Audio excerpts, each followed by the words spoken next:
Welcome to Too Many Podcasts, the podcast about podcasts. Now, podcasting from the Sherpa Chalet on Mount Podcastia, here's your host, Jim, the Podcast Sherpa.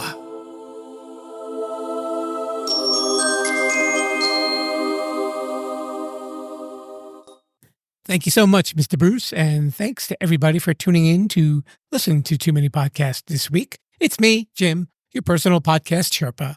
And guess what? It's a theme week. It's theme week. It's theme week. It's theme week. And this week's theme is money. Making that money. Making those coins. Making that dough. Cashing in that moolah. You get the idea. Before we get into our show, just wanted to let you know a little piece of good news. This podcast is now available on iHeartRadio. So if you have the app, you can just download it and look for the show and subscribe to it. And even if you're listening online, I noticed that they actually have a little comment section on the bottom. So if you're liking an episode, I'd love to hear what your thoughts are. If you're not sending me emails at jimthepodcastsherpa@gmail.com or on one of our social media outlets. So you can just do it right there after you're listening. And there's a lot of great stuff on iHeartRadio. Also, we've got a new sponsor this week, and you'll be hearing that commercial a little bit later on. So I hope you enjoyed today's interview. Who's our guest today, Sherpa? If I told you that you'd be getting information on how to make money from a guy named Apple, you'd probably think that I was crazy. Well, I am, but that's beside the point. And if I told you, you would be getting information on how to make money from a 20-year-old, you'd look at me like there was something wrong with me. Okay, you got me there on 2 counts. Let's try and find out a better way to say this. Okay, I got it. His name is Apple Crider. He hosts a podcast called Young Smart Money, and it's definitely worth checking out. And we had a great conversation this week. And here are the highlights from our conversation down in the conference room at the Sherpa Chalet. Hey, everybody. We're down here in the conference room in the Sherpa Chalet. My guest hosts the podcast Young Smart Money, the stories and struggles of successful 6, 7, and 8-figure online entrepreneurs. Now, what's a little bit unusual or different about my guest today is he's only 20 years old and he's still in college and he's running a business while he's in college. So I don't think you meet too many people that are like that. So I think you're going to enjoy my guest today. Ladies and gentlemen, my guest, Mr. Apple Crider. Welcome. Yeah, thank you so much, Jim. It's a pleasure to be here, man. I'm stoked. Why don't you tell us a little bit, we'll get this out of the way, about your name, Apple, where you got that from. For sure. So everybody always asks about that. The story's not super exciting, but how it goes is in 2nd grade, a kid thought Andrew Crider sounded like apple cider. And being a 2nd grader, I mean, I thought Apple was a pretty cool nickname to have. So from about 2nd grade to 8th grade, I was Apple Crider or Apple Cider rather. And then once I hit high school, dropped the cider, just became Apple. And now I've just been rolling with it ever since. Now it works for branding and it's just great to... I feel like I've really embraced like Apple as a name. I feel like I've really grown into it. So now I'm just rolling with it. Just as long as the computer people don't come after you, I guess you're all right then, right? Exactly. I'm being careful about my branding and like companies and stuff because I don't want to infringe on anything. Okay. Why don't you tell us a little bit about yourself? Yeah, for sure. So like you said, I'm 20 years old. I'm a college student right now at the University of Wisconsin at Madison. So go Badgers. And basically, I got started in the world of social media and whatnot. I'm pretty late in the game. Actually, throughout all of high school, I did not have social media, wasn't on Instagram, wasn't on Snapchat. And I mean, that was when that was just like popping off for the first time. So all my friends were on these social media platforms. And I was just kind of like the guy who was like, if you want to talk to me, like I'll be over here, but come talk to me in person. Like I don't need all this. I don't need to like be online all the time. I would rather just like interact with people in person. So I just kind of stayed away from that whole side of things until I got to college. And once I got to college, I sort of realized that I wasn't really super fulfilled with my classes, wasn't really having a lot of fun, was planning on being a computer programmer because that's what my dad did. And he makes a decent amount of money. So I was like, well, he seems like he's having a decent life. So let's just go and do that with my life. And kind of realized pretty quickly that that's not what I enjoyed doing, but found a passion in personal finance, which led me to start making YouTube videos on personal finance, which led me into the social media sphere for the first time. And then from there, sort of progressed into Instagram, started a sort of social media marketing agency where I was working with influencers to help them build their brands online. And then transitioning from that into the podcast, what we're doing right now. And that pretty much brings us up to speed with the overall high level picture of what I've been up to. Okay. So when you were in college, about that time, was when you really got interested in about money and how to make it and what to do with it? Yeah, it had always been something that kind of been on the back burner for me. I'd always been interested in investing and in like building credit, personal finance, because since the age of about 12, I've been working summer jobs. My uncle actually owns a campground here in rural Minnesota. So I'd been working for him since I was like 10, 11, 12 years old. And so I've been making money, saving it. I'm really not somebody who enjoys spending money all that much unless it's on experiences or protein bars or LaCroix. Those are like my main three expenses right now. And so I really hadn't been spending my money. So I just had all this money in a savings account. And I got to the age of about 16, 17, and I was kind of like, well, what can I do with all this? Like, I feel like I could be doing something with it that's not just like letting it sit here, earning like 0.05% interest every single year. So I started doing some homework, watching some YouTube videos, doing some research, stumbled on the world of investing, got super fascinated with that. I was just like diving in, learning all that I could, opening up my Roth IRA, getting that maxed out every single year, and just building that financial baseline. And then from there, I started like sharing what I was doing with my friends, but they were all like, dude, chill out. I'm like 16 years old. I don't need to worry about a Roth IRA. I don't even need to think about what that is. I don't care about retirement. Like, I'm just living for today. So nobody wanted to listen to me. So that's sort of why I turned to YouTube and started making videos, because I'm like, I want to talk about this stuff. I don't really care if anybody wants to listen to me. I just like want to talk about it. So I'm just going to like do this over here. I told my friends about it. I'm like, if you guys want to watch it, that's cool. If not, totally cool. I'm just going to be doing my thing over here. So I started doing that. It never really took off because I was more in the game to just like, I was making YouTube videos just because it was what I like to do. I wasn't really trying to like play the algorithm or anything. So I was just doing that for a while, had some fun with it. And then transitioned into more of the Instagram side of things and then the podcasting. Wow. And now a lot of your show, you're doing interviews with entrepreneurs, and a lot of them really started from nothing or a bad situation in their life, and they really just kind of skyrocketed through, whatever field they chose to. Yeah.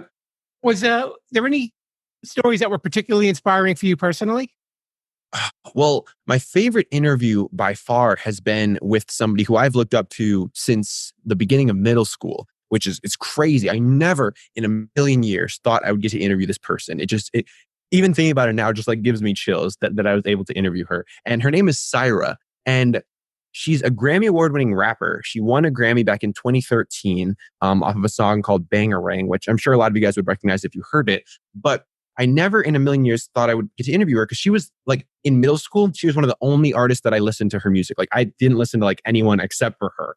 And it's crazy how it happened because I was at a conference in January in Nashville, and I met somebody at that conference. His name was Richie Norton, and he's a super cool guy. Richie Norton, probably second favorite interview ever. But he's doing crazy things. And in his Instagram story one day after the event, I saw he was hanging out with Syra, and I was like, Richie, there is no way that you know Syra. Like, she's a Grammy award-winning rapper, like one of my favorite people ever. Like, there's no way you know her. And he's like, yeah, we're tight. We gave TED Talks together in Moldova.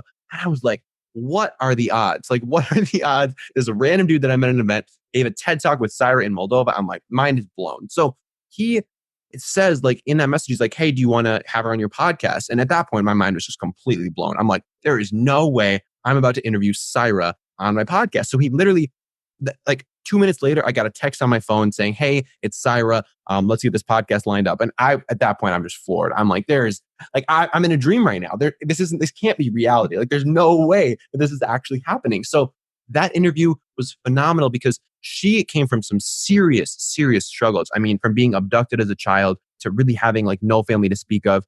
She went through some crazy stuff, and being able to see where she's come to now, because she was a Grammy award-winning rapper. Now she's transitioned into a celebrity life coach. So she's working with like huge names like Juicy J to like get their life in order, because now they're like a famous person with all this like wealth and quote unquote success. But like, do they feel fulfilled about life? That's what she's there to do, and to sort of help guide them to that fulfillment. So that interview, I still go back and listen to that very regularly, because I mean, she just is such an intelligent and wise and just like really grounded human being. And I still can't fathom the fact that I was able to interview her and the fact that our paths would cross after like idolizing her throughout all of middle school. It's still crazy to think about. Now, out of like the people that you interviewed that went along this path, Yeah. did you tend to notice like certain characteristics that they had in common? Absolutely. So there's a couple key things that I have seen throughout like all of the people that I've interviewed. The first of which is focus. I mean, like the biggest thing that I see sets apart the people that I'm interviewing from the people that are like 16, 17, 18 and feeling lost and feeling stuck and feeling they're not making progress is focus, hands down. Because I've been guilty of this myself, and I'm still guilty of this pretty regularly. I'm the first to admit that. Like focusing on one thing is tough. I mean, there's so much to be had out there. I mean, just looking on social media, you see people succeeding in all areas of life. Like you see people succeeding in like e-commerce and in social media and in like all of these different areas where somebody could have the potential to go out there and to really build something for themselves. And that's like crazy for like an 18-year-old who like gets exposed to the world of like online business for the first time. They're like a kid in a candy shop. Like there's so much like to grab and there's so many cool things that it's like, it's tough to just like be like, okay, let me pick one thing and just try that one thing. And I'm like the first to admit that I was so guilty of this. At one point, I'd say about 9 months ago, I was just so overwhelmed. I couldn't sleep at night. I couldn't think. Like I just had so many thoughts in my head. I was working on so many different things. It was driving me crazy. So one of my friends said, you know what you got to do is you got to write down every project that you're working on and prioritize them. And I was like, all right, let's do it. So I went to a whiteboard, this huge whiteboard in my room, and I started writing down all the projects I was working on. And I wrote down 26 things. I was doing 26 different things. It was crazy. I had no focus. I was doing a million things. I was doing none of them well. And it was just like driving me crazy. Like I was moving nowhere. I was spinning my wheels and I felt like I was working so hard. And I was, but I just wasn't, my energy, it wasn't linear. It was just so spread out that I wasn't moving anywhere. I was like trying to go everywhere and I was just like staying in one place. So once I did that, I like prioritized all the things based on, I think I based them on how much money they had the potential to make me, how much time they were going to take of me, and how they made me feel. So I like ranked them on all three of these factors. And then based on all those rankings, I sort of determined which three. I had to limit myself to three. I said, I'm going to pick three. I'm going to do those three things extremely well. And the other 23 things I'm going to avoid at all costs. Okay. I didn't say I'm going to like make those things a secondary priority. I said, if those things are not my top three, they are not coming anywhere near me. Like if I have an opportunity to do one of those things, it's a hard pass. Like it is a no. I'm not taking any steps towards any of those things. It is those three things and it is nothing else. So that was a really beneficial exercise for me. And it really gave me a lot of clarity as to like what was actually important to me and where I actually wanted to go like directionally with what I wanted to do. So focus, hugely important.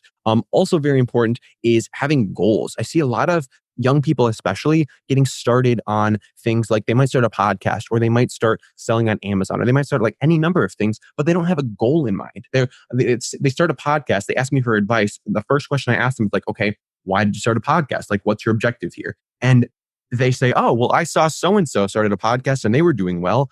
And I'm like, that's great. That's a true fact. But like, why are you starting a podcast? Like that doesn't answer the question. So having a clear goal in mind and having a solid like foundation and like a vision of like where you want to go with this thing. And obviously that can change over time, but you need to know like, why are you doing this? Because if you don't have a reason, then when the times get tough, which they're going to get tough, I mean, nothing's like smooth sailing forever. So when the times get tough, you need to have that reason to fall back on to think about like, why am I actually doing this? Like, because if you don't, then when times get tough, you're just going to quit and you're going to move on to the next shiny object. And then it's going to be easy for 2 weeks. It's going to get hard. You're going to quit and you're not going to see any success anywhere. So having that focus and having that reason behind what you're doing, and ideally a reason that goes beyond just yourself. I mean, when you're getting started, that's totally fine if like you're in a business to make money. I mean, that's what businesses do. They make money. So that's a great like starting point. But as time goes on, you're going to want to develop that why into something a little bit more meaningful, because if you want to get other people on board with your mission, it's going to have to be a little bit more sort of nuanced or have a little bit more to it than just like, I want to make more money for me, because it's going to be hard to rally people with that rallying cry of like, hey, help me make more money. I mean, nobody wants to hop on that train. So like you have to make sure that your vision goes beyond just you and beyond just your bank account. And I mean, that can be any number of things, from helping people to succeed, to helping out a cause, to doing any number of things that go beyond just you and your personal finances. But having that vision that's bigger than yourself has been something that I have seen routinely. I mean, there's very few people that I see having massive success that are doing it just for themselves. So that's definitely another pattern that I've seen. But those are the biggest two by far. And the importance of mentors as well. Just having people who are in the place that you want to be, that you can look up to, even if they're not like in your physical presence, just having those people that you can sort of look up to and see what they're doing and learn from them. Because if you try to do it all yourself, like, you definitely can, but it's going to be a lot harder. Somebody I had on my show once compared it to, if you wanted to drive from New York to LA, you could do it without a map. Like, you could just get on the highway, start driving south, start driving west, and eventually you'd probably make it to LA. If you followed the signs on the highway, I bet you could do it. But if you had a GPS that would tell you the fastest way to get there, I think you might get there a little bit quicker. So that's sort of the comparison that I see between mentors and not mentors. Is like, do you want to have the GPS that tells you the fastest way to get to your destination, or do you just want to kind of like eyeball it, end up going in circles a couple times, hit some dead ends, but make it there eventually? So those are the three biggest things that I've seen routinely. Well, on the topic of having someone to look up to, you actually had your mom on your podcast. You've done your homework. I try. Yeah. So my mom is someone who started her own business about 10 years ago now. And she's a professional public speaker. She goes to events. She works with the government. She works with like large corporations like 3M. And she goes in, she coaches their leadership team. She coaches really just people in the company and helps them out with different like communication things. So her whole thing is like helping people with difficult conversations. That's what she focuses on. And she's been really helpful for me. She's kind of like a business coach that doesn't even like bill me, which is super cool, because she has all these answers. She's been running her own business for 10 years. So she knows a lot of the things that I don't, especially when it comes to like taxes, accounting, public speaking, now that I'm getting into that realm as well. So all of those things have been really helpful for me. And I'm so grateful to have her as someone in my corner who has been extremely helpful in just bringing to life everything that's happened in the last like 2 years. Yeah, and I think that makes it easier for a younger person, especially when there's someone who they get the path that you're going on. Yes. So, they can guide you. And then, your parents usually want you to go in like a direction that they can understand too. So at least, there's some empathy there. Yeah.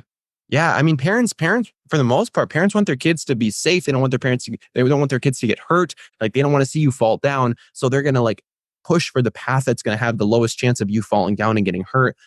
But having my mom in my corner who's actually been through that and knows what it's like, she's definitely a huge advocate for me to go after the things that I'm passionate about, because she knows that like that's where she gets lit up the most, and that's what she wants for me. Okay. And out of the people that you've interviewed, what would you think would be the best advice that you've gotten so far? Best advice that I've gotten so far. You can pick a couple of things. You don't have to narrow it down if you don't want to. Okay. That's a really good question. Well, one thing that I really like is the idea that you shouldn't be majoring in minors. Okay. And this is something that one of my guests brought up to me. I can't remember who it is off the top of my head, but I want to give them credit, so I'll try to think of it. But they said, don't major in minors. I know the quote originally came from Jim Rohn, but they said, don't major in minors. And what that basically means is don't focus the majority of your attention on the little things. Okay. When it comes to starting a podcast, don't focus the majority of your attention on like how your intro sounds or like the name of your show, like these little minute things that like will change over time. Cause like Young Smart Money, like objectively not a super fantastic name. Like I've made it into something, but before it was what it was now, like it wasn't really anything. I mean, same with like Amazon. Like before Amazon was Amazon, it was a jungle and a river. Like it wasn't like anything. So I think it's really important to not focus all of your attention on these minor things and focus your attention on the things that are actually going to move the needle. So in podcasting, like focus on becoming a good interviewer, focus on finding ways to like connect with people in a meaningful way, focus on the things that are actually going to move the needle for you, not like the little minute things that are like moderately important. But I mean, focus on the things that are like the 80% of your results, okay? Like 80-20 rule. Focus on the 80% of the 20% of things that are going to give you the 80% of the results, not the 80% of things that are going to give you the 20% of results, okay? So like focus on like baking the cake. Don't focus on like what the icing looks like and like the sprinkles and stuff. Like focus on like making a really good cake, and that's what's going to matter, not like what color is the frosting. Okay. So that's one of the biggest things that I've taken away, because that's something that I was like super, super guilty of. I mean, I would spend like weeks thinking of like a website domain and like making my logo and my website. And like I would do all that stuff before I even had like a piece of content. Like I was just building out all this stuff before I even had anything. Like with my social media marketing agency, I had learned the lesson by then. So like I started my agency with like no website, with no logo, with literally nothing, no business cards, like none of that stuff. And in the first month, I was turning like $4,000 profit with none of it. Okay. Like you don't need any of this stuff. Like focus on like actually providing value to people. And then once you have that part down, then you can focus on all this other like little minute stuff here and there. But like focus on what actually matters. In business, what matters is solving a problem. Focus on what problem you're solving. Solve that problem extremely well. Know who you're solving that problem for. Know where those people hang out. Find where they hang out. Tell them about yourself and your solution, and then give that solution to those people. Like that's the stuff that I have learned that has really made the biggest difference for me, and has really allowed me to grow everything that I'm doing to a scale far beyond where I ever imagined it would go. This one's for everybody listening to Too Many Podcasts today. Our new sponsor, Audible, is offering a free audiobook download with a free 30-day trial to give you the opportunity to check out their service. There are over 180,000 titles to choose from. If I were to list all of them, I'd need a couple of more podcasts to do that. So to download your free audiobook today, go to audibletrial.com/Sherpa. Again, that's audibletrial.com/Sherpa for your free audiobook. Okay, let's get back to my conversation with Apple. Now, nowadays we hear these two words uttered constantly: gig economy. Well, why do you think that that's so prevalent nowadays as opposed to like a few years back? Any idea?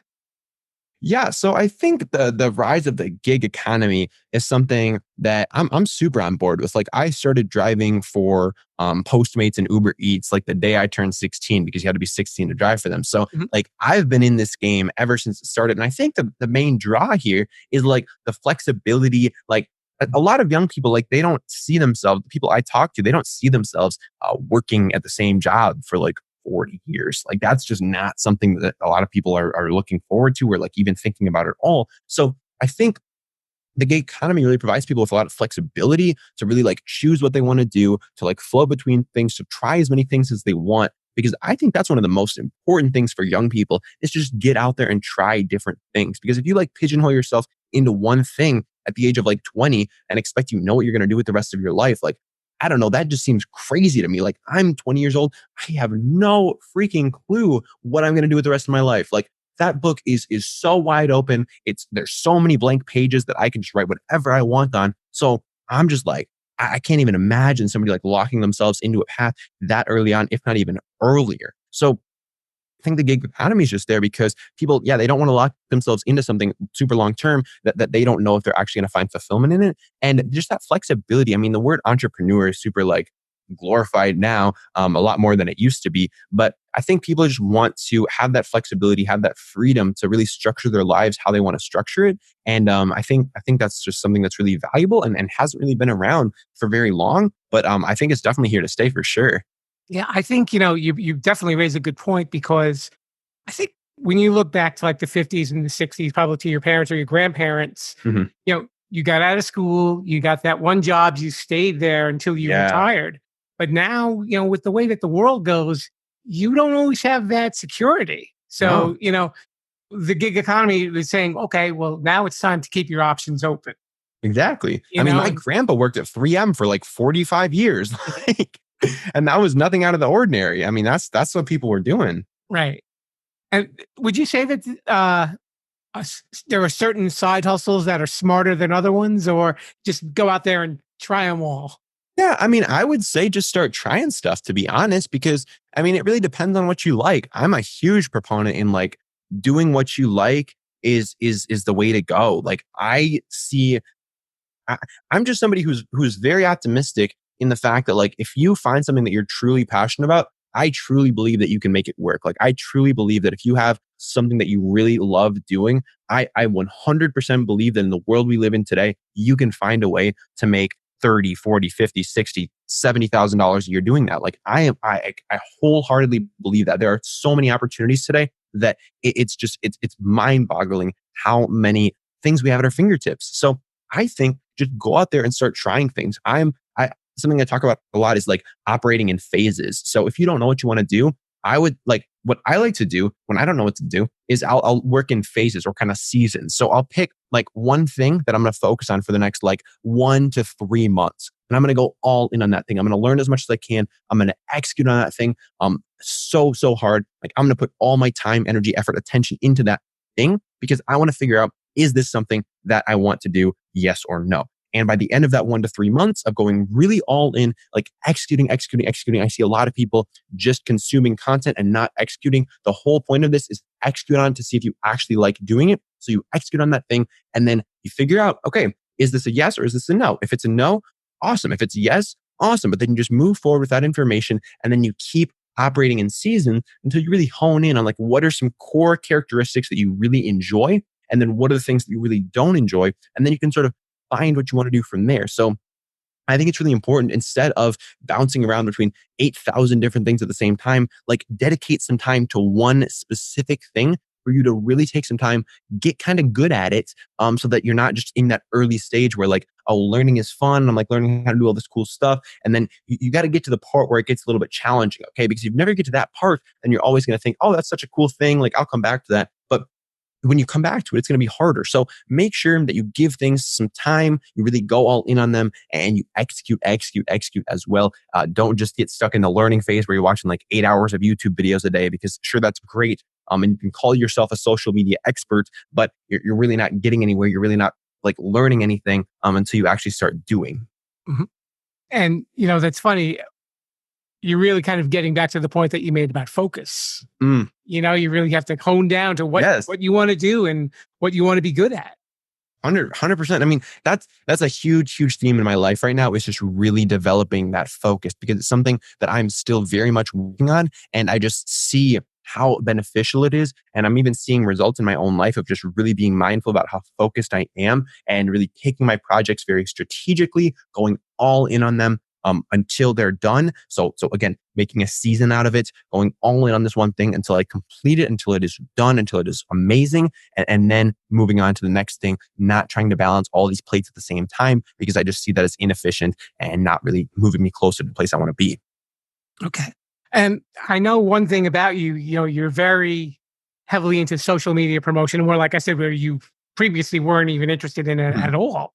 Now, person like me, I never really dealt much with it either. Mm-hmm. Do you have any pointers for what would make successful promotion, to get people more engaged and follow you on social media? That's been tricky for me as a podcaster. I've been trying things, but you throwing darts at the wall, I guess, It's tricky. So I have really realized, I'll answer your question, but the first thing I want to say is that I've really realized that social media is not a core component of my business right now. I've realized I actually took the last week off of social media. I deleted Instagram off my phone and I did not do anything with social media for that whole week. It was really, really eye-opening. The first thing I realized is how addicted I was to social media. And I mean addicted. Like I found myself that first day, that Monday, I was reaching for my phone. I was like, oh, I should check my DMs now. Oh, I should post to my story now. Oh, I should check on this now. And I was like, dude, you are so addicted to this thing. It's disgusting. Like, wow. Like I knew it was a problem. I knew it was really like detracting from my focus, but I didn't realize the extent to it until I really just like cut it out. And I was just looking at myself like, dude, what has happened to you? You are a mess. It was crazy. So doing that was extremely eye-opening. And by the end of the week, I was like, I got so much more done this week.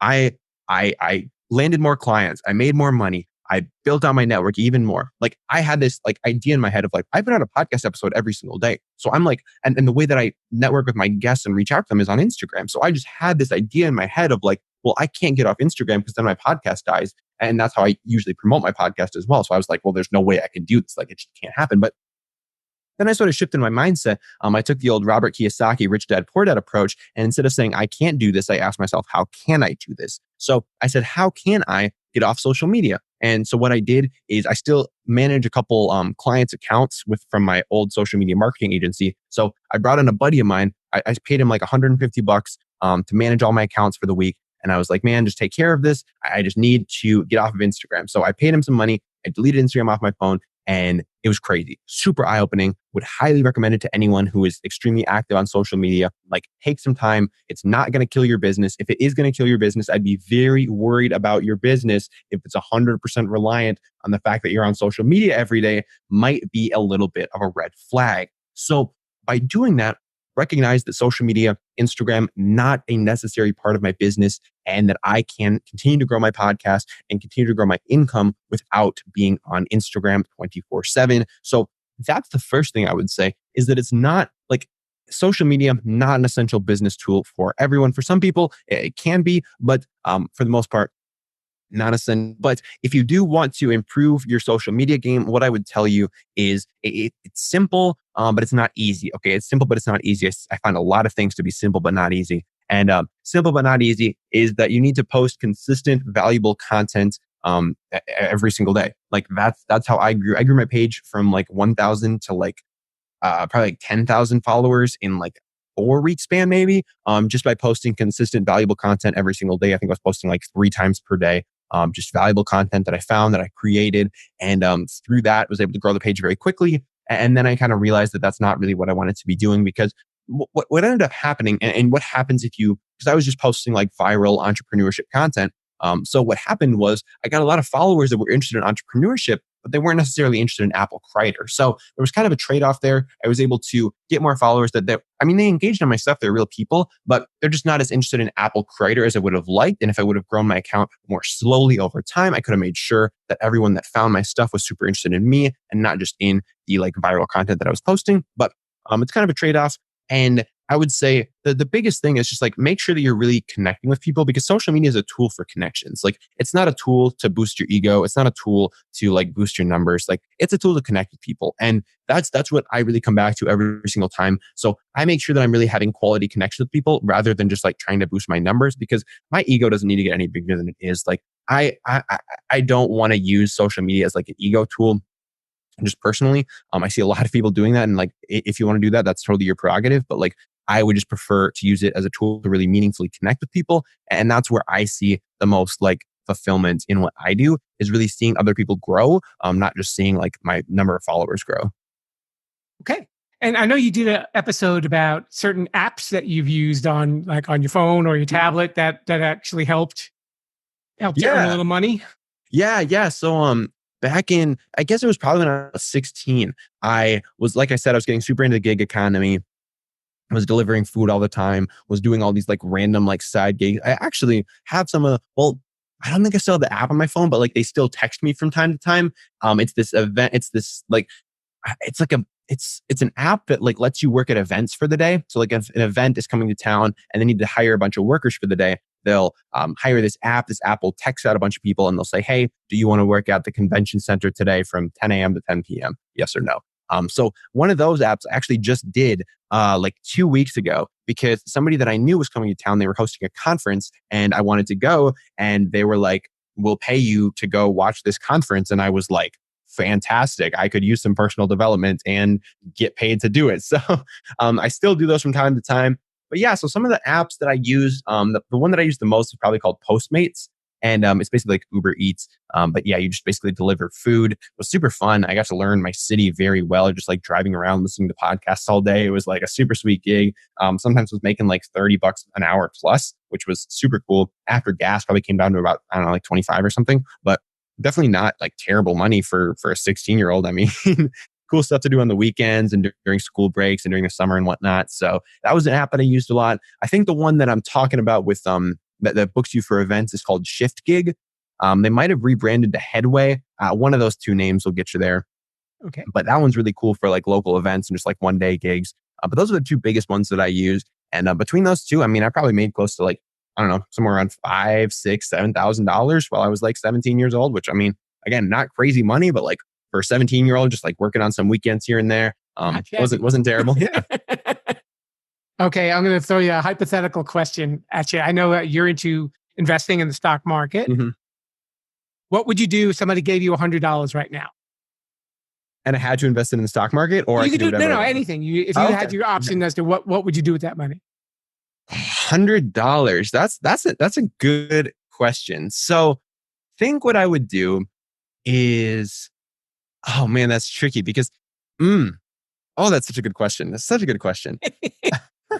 We can skip over it if you need a little time to mull it over. I think what I would do is I would, oh my gosh, like I almost wish I had $0 instead of having $100 because I feel like that would be easier. But if I had $100, I would probably, oh my gosh, okay, I'll just think about it if I had $0 and then we'll think about adding in the $100. So if I had $0, what I would do is I would learn a valuable skill. Okay, that's like the most important thing that I see a lot of entrepreneurs lacking is they just want to dive into something and they want to, they create a podcast or they want to start like selling online or something, but they don't have a valuable skill to offer to people. They want to build their network, but they don't have anything to offer people. They want to find mentors, but they don't have anything to bring to the table themselves. So what I would do if I was just starting off is learn a valuable skill. And again, that could really be any number of things. Okay. Podcasting is a valuable skill. Digital marketing is a valuable skill. Facebook ads is a valuable skill. Selling, learning how to market effectively is a valuable skill. I mean, there's so many different valuable skills that you can learn. Copywriting is a super valuable skill. High ticket closing and sales, that's valuable skills as well. Like learn something, take the time to really like dive deep onto like YouTube videos and podcasts and just all the content you can find about learning that one valuable skill. And like I said before, guys, operate in seasons. Okay. So pick one skill that you want to learn for the next 1 to 3 months, go all in on that. And if it really clicks with you, that's great. If it doesn't click with you, that's also great. And move on to the next thing. So finding that valuable skill is the biggest thing. And then from there, pick a group of people that could benefit from your skill and bring that skill to those people. That's the basics of business. I mean, of entrepreneurship in the way I see it is creating value, like learning a skill and then using that skill to solve people's problems. Okay. So learn the skill, solve people's problems. And I don't know, maybe spend that $100 on Facebook ads, promoting yourself to those individuals to get in front of them to solve their problems if you're having trouble reaching them. I mean, that's what I would say if I had $100. I'd learn the skill and I'd use $100 to promote myself. There you go. You arrived at the answer. Congratulations. There's a lifestyle that's come around called FIRE. Yeah. Financially independent, retire early. What is your take on that?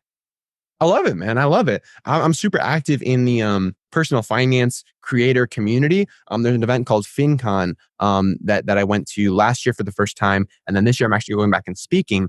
And it's a whole community of people who are creating content in the financial space, either podcasts, blogs, YouTube channels. And they're huge. There's some huge proponents there of the FIRE movement. And I'm super on board. Like, I think people should like take control of their finances early on, not wait until they're like 45 to think about investing and think about preparing for retirement. Like if you can get a hold of that early, like I know people who retired at like 26, like that's crazy. Like I can't even, like people would never even imagine that like 20 years ago. Like it's insane. So I'm a huge proponent of that. And I'm a huge proponent of people taking control of their finances earlier and earlier and earlier on. Like that's the whole mission that I'm on, is like, I want to get people thinking about money early on so they don't have to think about it as much later on, because I don't want people to get to the age of 50 and be like, oh shoot, I should have been saving in my 401k, right? Like, yeah, you should have. And you really, really missed the boat there, because like compound interest is crazy, guys. Like if you guys have never played around with a compound interest calculator, literally Google compound interest calculator and look at what happened when you save $1,000, not even $500 a month, starting at the age of 20 until the age of 65 when you retire. Literally, you are a millionaire. Crazy. $500 a month. That's not even that much money. That's less than $20 a day.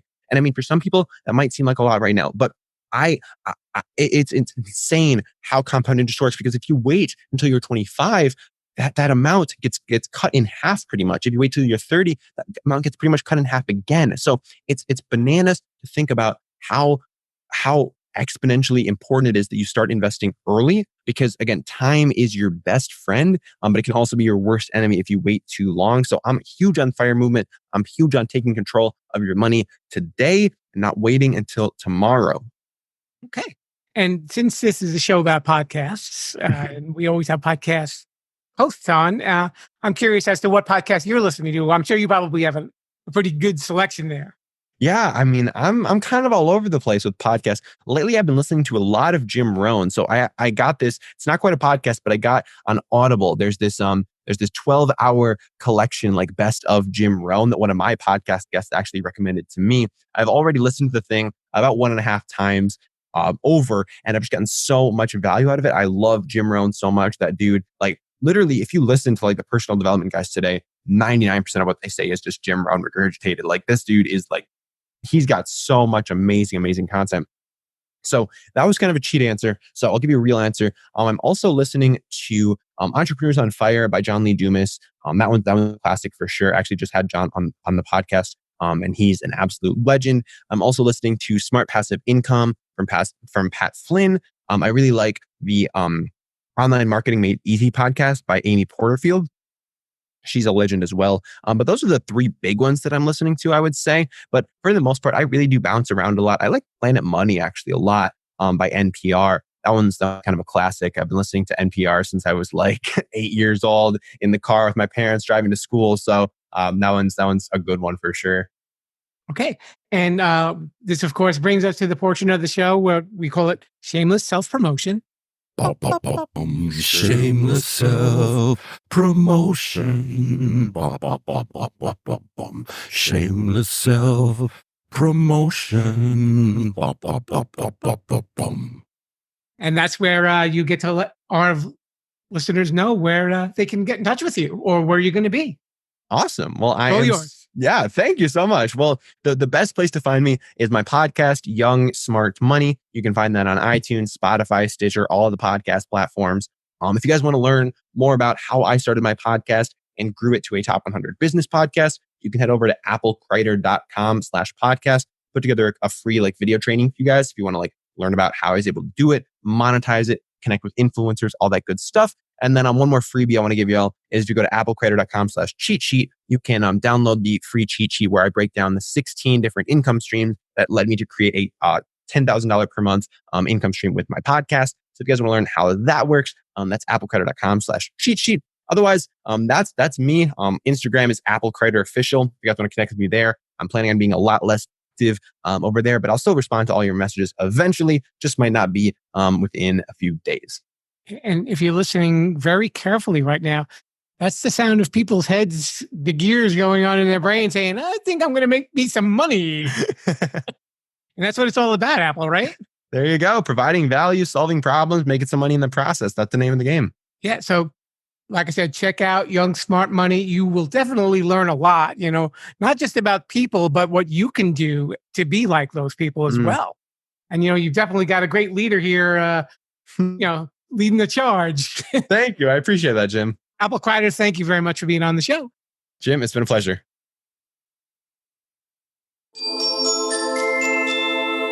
And now it's time for Sherpa Suggestions.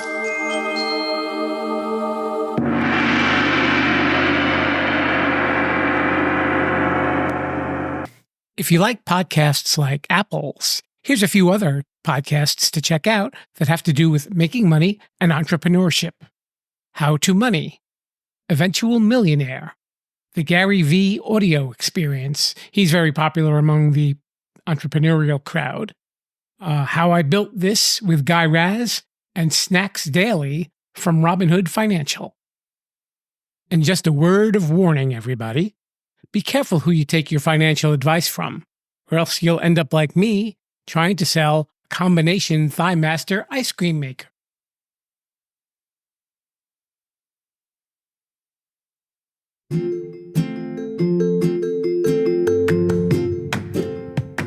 Okay, everybody. I guess that's the show. Thanks a lot for listening. And thanks again to Apple Crider for being my guest this week. We've got some special guests coming up, so make sure you're coming back every Wednesday for a new episode. And don't forget, you can follow me on Facebook, Twitter, and Instagram at Too Many Podcasts. For Twitter and Instagram, it's a 2 instead of the word TOO, but whatever. If you want to email me, It's Jim, the podcast Sherpa, at gmail.com. Oh, and before I forget, a special thanks to our latest sponsor, Audible. And if all of you out there in Podcastia could do me a little favor, if you're listening to me on Apple Podcasts, or if you're listening on Stitcher, or on iHeartRadio, if you check out those apps, or even on the computer, you'll see there are spots where you can leave a rating and review. If you could put in a couple of nice words for me, I'd really appreciate it. This way we can get more people to listen and enjoy the show as well as you're enjoying it. At least I hope you're enjoying it. You know, you could say nice things like, I'll bet he's kind to animals. I'll bet he's funnier than syphilis. You know, stuff like that. I don't know. So until next time, like we Sherpas like to say, keep your feet in the stars and keep pushing your head in the ground. Or something like that. Bruce, can you please show them the door? Thank you. Thanks for listening to Too Many Podcasts. Please disperse. You can go home now. I said you can go home now. Viva la chapulation. Viva la chapulation. Oh. Yo, come back now, you hear?